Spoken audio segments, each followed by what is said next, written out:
Jadi tujuan pembelajaran kita ya memahami bagaimana menggunakan past participle dengan tepat. Nah, di sini untuk tujuan materi yang pertama adalah kita akan mengenal apa itu past participle. Yang kedua, fungsi dari past participle, penempatan past participle di dalam kalimat, dan juga kita bisa mengevaluasi pemahaman kita tentang materi yang kita pelajari dengan latihan soal. Nah, apa itu past participle? Jadi past participle itu hanyalah istilah untuk menyebut kata kerja yang bentuk ketiga. Ya, jadi di dalam bahasa Inggris kan ada beberapa jenis kata kerja ya, ada verb 1, verb 2, verb 3, dan verb 1 ing. Nah, kalau verb ketiga itu nama bahasa Inggrisnya itu sebenarnya adalah past participle. Cuma kalau orang Indonesia itu lebih senang menyebutnya dengan verb 3. Cuma dalam istilah bahasa Inggris di tata bahasa itu verb ketiga istilahnya adalah past participle. Nah, perlu diketahui bahwasanya past participle itu ada yang cara pembuatannya itu teratur atau bahasa Inggrisnya reguler, dan ada juga perubahan yang tidak teratur. Jadi verb 1 ke verb ketiga teratur, itu contohnya adalah play. Jadi play itu dari verb kedua, verb ketiga itu teratur dengan menambahkan kata ed. Jadi played, visited. Jadi kalau kata yang berakhiran ed itu perubahannya yang teratur. Kalau yang tidak teratur itu sudah ada daftarnya sendiri. Kayak misalkan menulis, verb pertamanya adalah write, verb keduanya adalah wrote, dan ketiganya adalah written. Nah, yang ketiga ini written kan tadi beda dengan yang pertama atau kedua. Nah, itu perubahannya tidak teratur. Nah, untuk mengetahui perubahan irregular verb ini, Anda bisa menemukannya di internet kan banyak dengan kata kunci daftar kata kerja tidak teratur dalam bahasa Inggris. Nanti ada beberapa eh, artikel yang memberitahukan perubahan verb yang tidak teratur. Nah, sekilas kalau diperhatikan, karena ini memang terbuat dari verb, maka artinya juga seperti verb. Dan artinya itu seperti melakukan kegiatan kayak bermain, menulis gitu. Namun ternyata verb ketiga atau past participle ini nanti bisa menjadi verb, bisa juga menjadi kata sifat. Nah, kalau verb itu predikat ya, kalau kata sifat itu cuma penjelas. Nah, bagaimana verb ketiga itu predikat dan bagaimana verb ketiga itu kata sifat? Kita lihat di sini. The family has purchased a television. Di sini ada uh, jadi di sini ada contoh kalimat the family has purchased a television. Sama the poem was written by Paul. Di sini ada verb ketiga purchase dan ada written. Nah, verb ketiga di sini fungsinya yang pertama yaitu sebagai predikat. Kenapa? Karena di sini ada has sama was. Nah, sebelum mengetahui lebih lanjut, saya akan ini nanti contohnya nanti aja ya. Kita lihat untuk fungsinya. Jadi verb 3 itu fungsinya yang pertama itu bisa menjadi kata kerja kalimat atau bisa menjadi predikat. Nah, caranya kalau verb ketiga ingin menjadi predikat itu harus ditambah kata kerja bantu. Nah, kata kerja bantunya apa yang bisa dipakai? Ini. Yang pertama adalah golongannya have, yaitu have, has, had, dan juga golongan to be. Jadi kalau Anda ingin membuat kalimat dengan verb ketiga, di mana verb tiga ini ingin menjadi predikat, jangan lupa ditambah kata kerja bantu have ataupun kata kerja bantu to be. Untuk kata kerja bantunya Anda bisa pilih sendiri sesuka yang mana. Boleh pakai have atau boleh juga pakai to be. Perbedaannya apa di sini kalau have sama has? Ini perbedaannya cuma dari sisi pelakunya ya. Kalau pelakunya yang I, you, we, they itu pakai have. Kalau pelakunya has, kalau kalau pakai has itu untuk subjek yang he, she, it ya. Jadi kalau has untuk pelakunya yang orang, tunggal lah. Ini the family tunggal makanya pakai has ya. Kalau misalkan the boys jamak nanti pakainya have. Kalau had ini untuk semua subjek bisa. Jadi terserah Anda mau menggunakan kata kerja bantu yang mana. Kalau pakai to be ya pilih sendiri lah, is, am, are, was, were, be, been, dan lain sebagainya. Nah, jadi di sini Anda bisa menambahkan kata kerja bantu sesuai selera. The poem was written by Paul. Nah, perbedaan kalau verb ketiga ditambah golongan have dan verb ketiga ditambah golongan to be, perbedaannya hanya dari sisi arti. Kalau ini artinya aktif, melakukan, jadi artinya biasa saja. The family membayar. Nah, kalau ini artinya pasif, bukan menulis tapi ditulis. Puisi itu ditulis oleh Paul. Jadi kalau masalah arti nggak apa-apa, nggak begitu dipermasalahkan. Yang penting Anda tahu kalau verb ketiga ingin jadi predikat, jangan lupa tambahkan salah satu kata kerja bantu, mungkin yang golongan have maupun golongan to be. Ya, itu sudah untuk fungsi yang pertama. Nah, di sini kita lihat, ya, ketika verb ketiga atau past participle itu sudah menjadi predikat, maka tidak boleh ada verb lagi muncul di dalam kalimat yang sedang kita buat. Jadi kalau verb ketiga sudah jadi predikat, berarti nggak boleh ada verb lagi ya. Nah, ini contoh kalimat yang tidak tepat. Kenapa? Karena ada dua verb nih. Ini gone kan verb ketiga. Fungsinya sudah jadi predikat kalimat karena ada have-nya.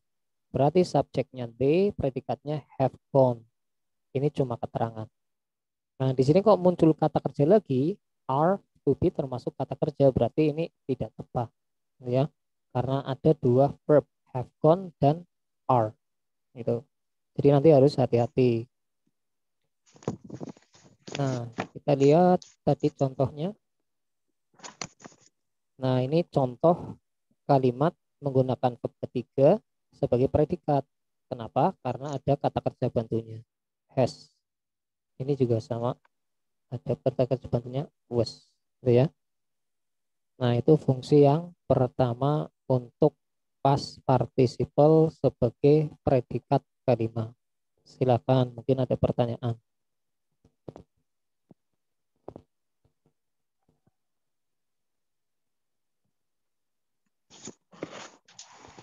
Miss Turyati ada pertanyaan, Miss? Iya, berarti kata kerjanya bisa double dengan dilihat itu ya. Apa namanya?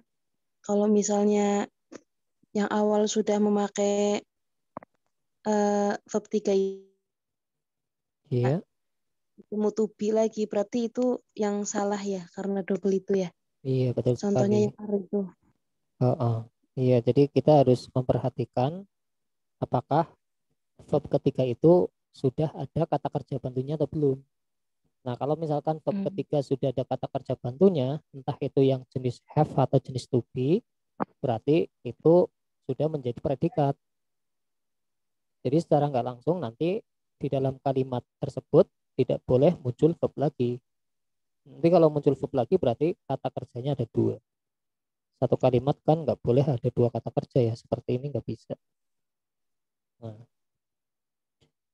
terus kalau to be sendirian aja ini juga kata kerja ya. Gitu. Ya. Jadi to be itu bisa dipakai sendirian, bisa dipakai dengan verb yang ketiga juga bisa.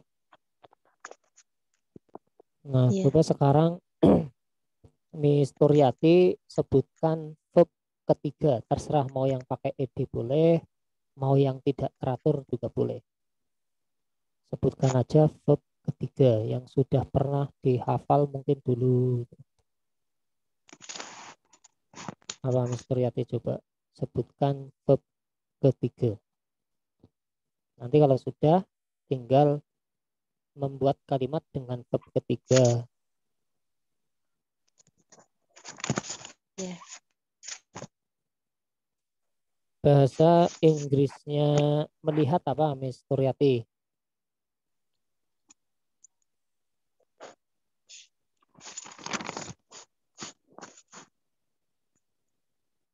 Kalau verb ketiganya melihat apa kira-kira?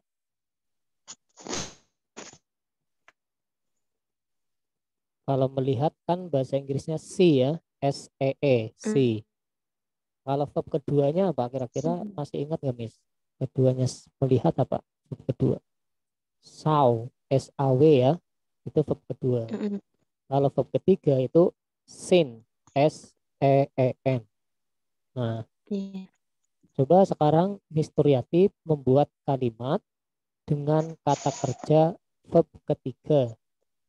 Dan verb ketiganya itu dijadikan predikat. Jangan lupa tambah kata kerja bantunya. Jenis yang have boleh, jenis to be juga boleh. Gitu. Coba bikin subjek dulu. Subjek itu I, you, we, they, he, she, it atau nama-nama orang boleh. Nanti kata kerjanya seen, tapi ada kata kerja bantunya dulu. Melihat film, seen a movie. Coba langsung aja Mister Yati. I'm seen a movie gitu apa gimana? Iya, itu kan subjeknya I, ya kan? Iya. Terus tadi kan mau menggunakan verb ketiga seen. Kalau verb ketiga seen itu mau jadi predikat kan harus ditambah kata kerja bantu dulu ya. Kata kerja bantunya apa? Tadi have, has, atau had. Pilih salah satu yang mana. Kalau subjeknya saya ya yang dipakai have atau had. Kalau yang has ini untuk subjek orang.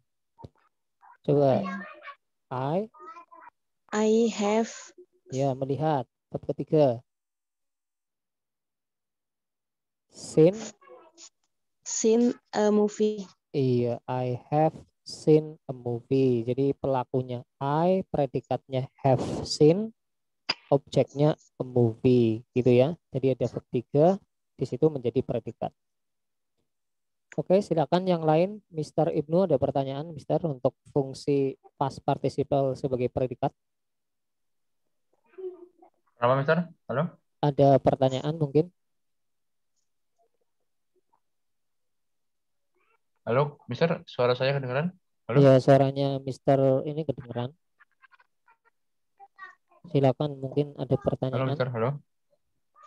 Iya, Kadang saya nggak ada pertanyaan, Mister. nggak Eh, ada. belum ada, belum ada. Oke, kalau nggak ada, coba buatlah kalimat dengan verb ketiga yang jadi predikat ya. Mau I, iya, hmm, eh, we have played football. oke, we have played football. Ya, bagus. Terus sekarang Mrs. coba buatlah kalimat dengan verb ketiga sebagai predikat. I have eaten the apple. Ya, I have eaten an apple. Oke, terus Miss Husnul, coba Miss Husnul. Buatlah kalimat dengan verb ketiga sebagai predikat. Jangan lupa tambah have, has, had dulu. Ini salah satu yang mana?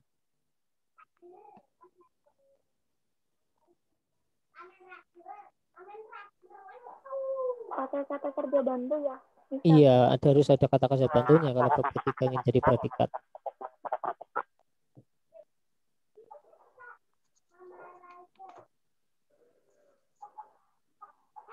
Ayo, To be itu subjeknya kata dulu. kerja bantu kan Mister? Kenapa? To be. Iya, to be itu Kata juga kerja bisa. bantu. Ya, itu kata kerja bantu. Have, has, had itu juga kata kerja bantu. Tinggal pilih mau yang pakai have, has, had atau yang mau pakai to be. To be itu tuh. Berarti kalau Ya, kalau mau pakai to be Iya. berarti maknanya pasif nanti, bermakna di. Gimana? Ya, kalau misalkan pakai kata kerja bantu to be boleh, tapi nanti predikatnya bermakna pasif, bermakna di. Jadi to be sama verb 3 maknanya di nanti. Ini boleh, silakan. Subjek dulu. Maksudnya bermakna di itu gimana? Bisa Iya, contohnya bisa. kalau kata kerja itu kan misalkan nih, written itu bisa artinya menulis, bisa artinya ditulis. Ya, written kan verb 3, bisa artinya menulis, bisa artinya ditulis. Nah, kalau ingin bermakna menulis, kita tambahkan kata kerja bantu yang jenis have. Has boleh atau had boleh, yang itulah. Contoh, I have written. Artinya saya menulis. Tapi kalau ingin bermakna ditulis, itu kan bermakna pasif. Itu kata kerja bantunya pakai yang jenis to be. Jadi kalau bilang I am written, jadi artinya saya ditulis, gitu ya. Nah, tinggal kita mau bikin bermakna menulis atau bermakna ditulis. Ya, kalau mau bermakna ditulis ya pelakunya jangan orang, kayak misalkan the book, buku, is written. Nah, ini sudah menjadi kalimat, artinya ditulis, bukunya ditulis. Silakan nih, ucapin saja nggak apa-apa, salah nggak apa-apa.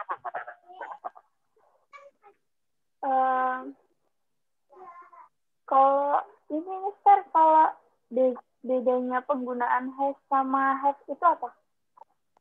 Kalau untuk yang have itu subjeknya yang I, you, we, they. Itu kalau mau pakai have. Kalau pakai has itu yang pelakunya he, she, dan it ya. Atau nama-nama orang boleh. Yang penting subjeknya tunggal, orang ketiga tunggal. I have, John has, karena John itu orang.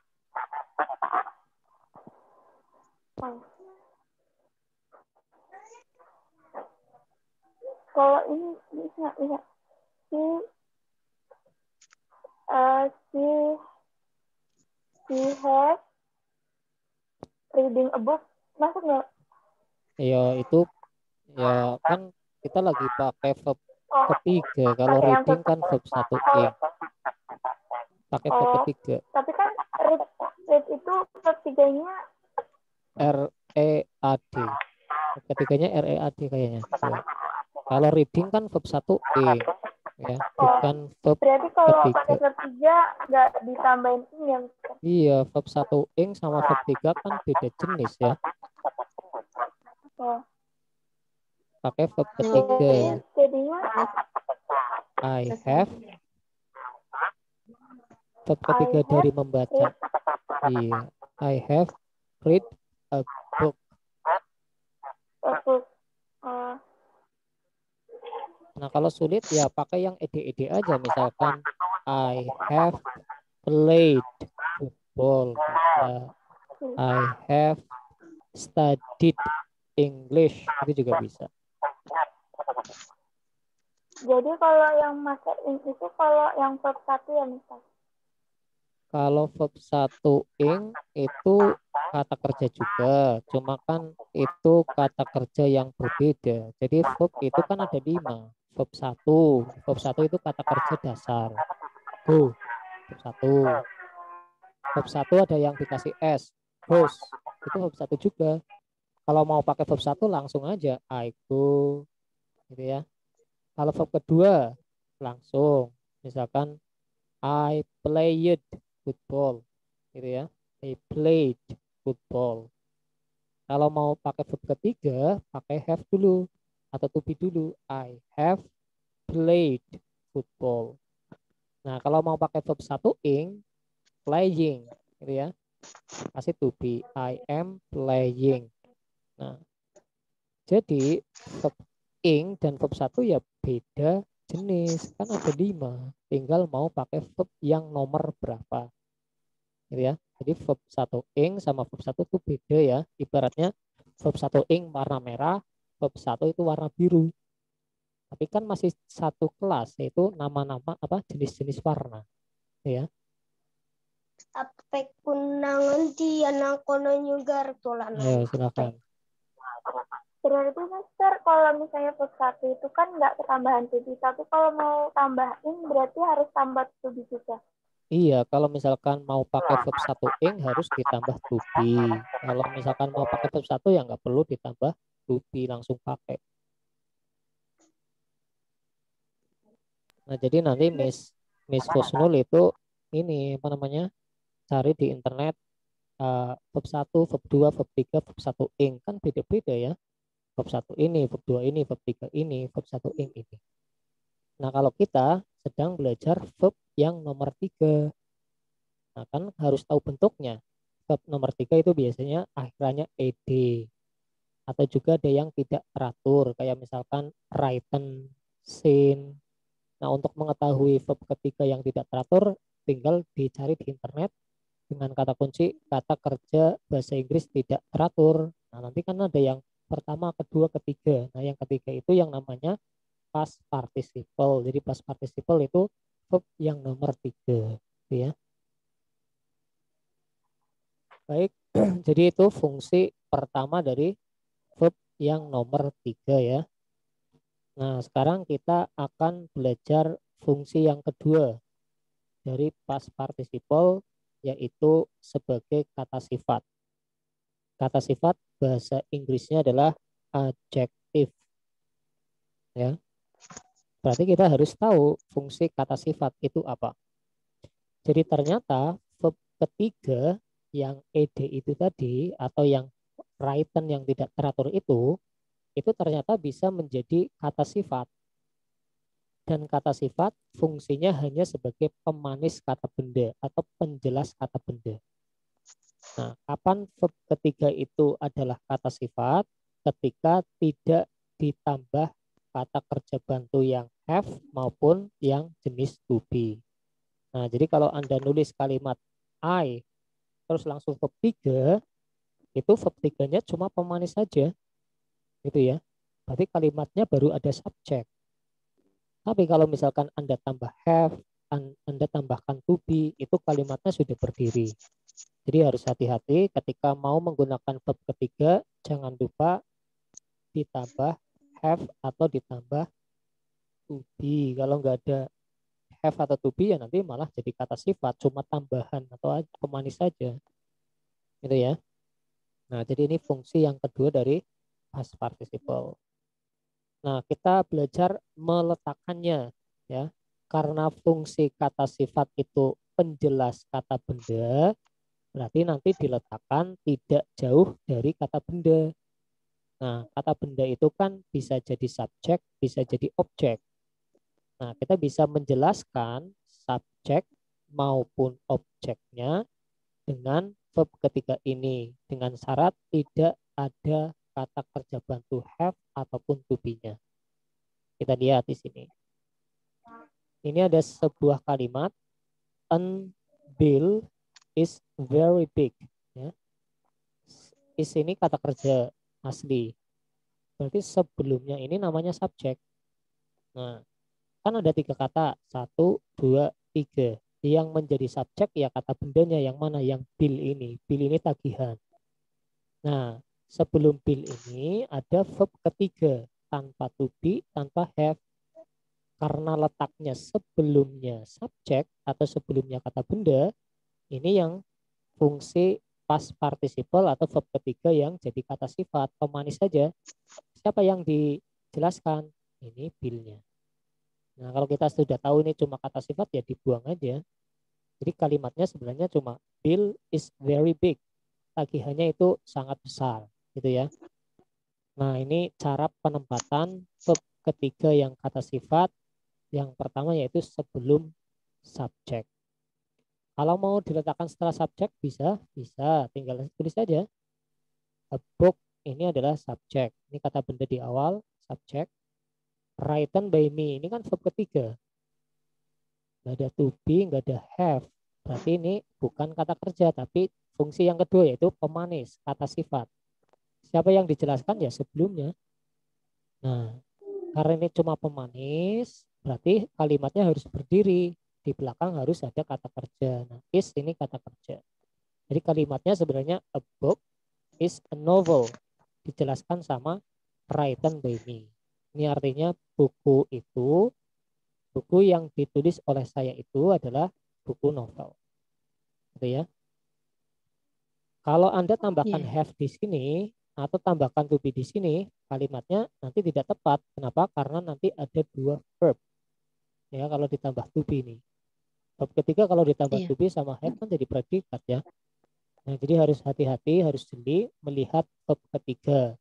Apakah verb ketiganya itu predikat, apakah verb ketiganya itu kata sifat, dengan melihat apakah ada kata kerja bantunya atau tidak.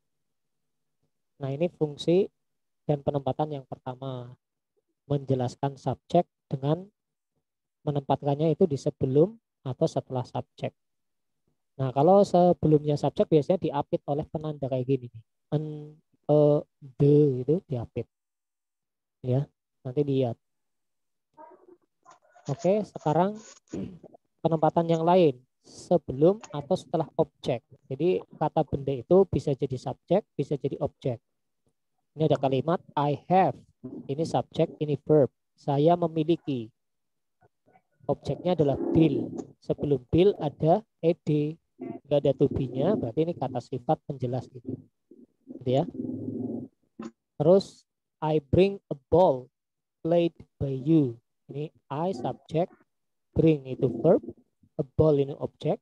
Setelahnya ada ed, nggak ada to be, berarti ini kata sifat penjelas a ball-nya. Nah, kalimatnya kan nggak ada yang double, nggak ada yang dua predikat kan di sini. Itu. Nah, kalau Anda menambahkan to be ini sebelumnya played, nanti incorrect kalimatnya karena ada dua verb, bring sama is played. Gitu ya. Jadi harus hati-hati. Nanti kalau ada soal sudah ada predikat di soal itu ya jangan menambahkan predikat lagi. Gitu ya. Ada pertanyaan silakan. Kalau ada to be ya pasti itu predikat itu. Kalau ada to be, is, am, are, was, were itu pasti predikat.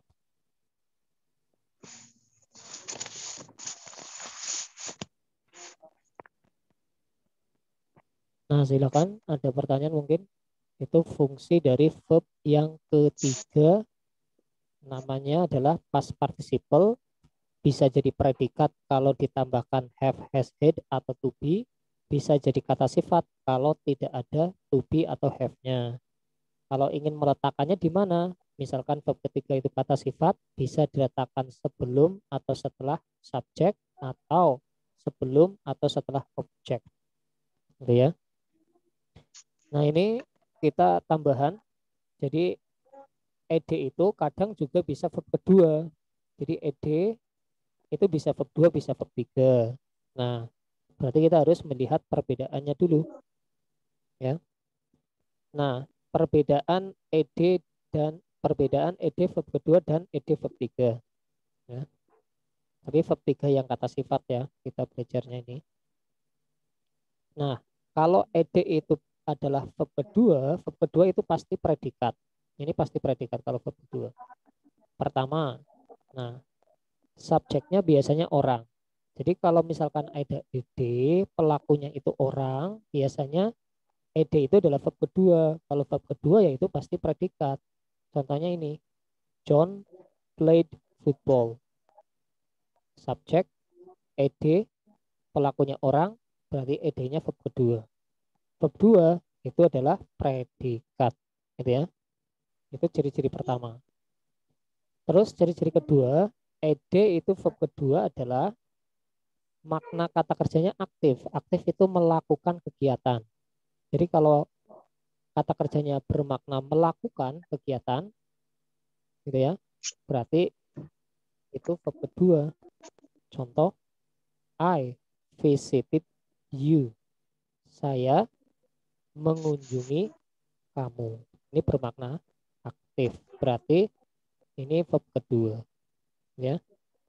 Terus ed-nya itu biasanya diikuti oleh objek. Objek itu kata benda setelah ed. She studied English. Nah, ini ada ed, pelakunya orang, maknanya melakukan, belajar, kegiatan belajar, dan diikuti oleh English. English ini adalah objek. Nah, berarti studied ini ed yang verb kedua. Ini predikat. Gitu ya. Itu ciri-cirinya kalau ed itu verb kedua. Nah, sekarang kalau ed itu kata sifat. Nah, kalau ed kata sifat itu ciri-cirinya apa? Pertama, subjeknya atau yang dijelaskan itu biasanya benda mati. Karena benda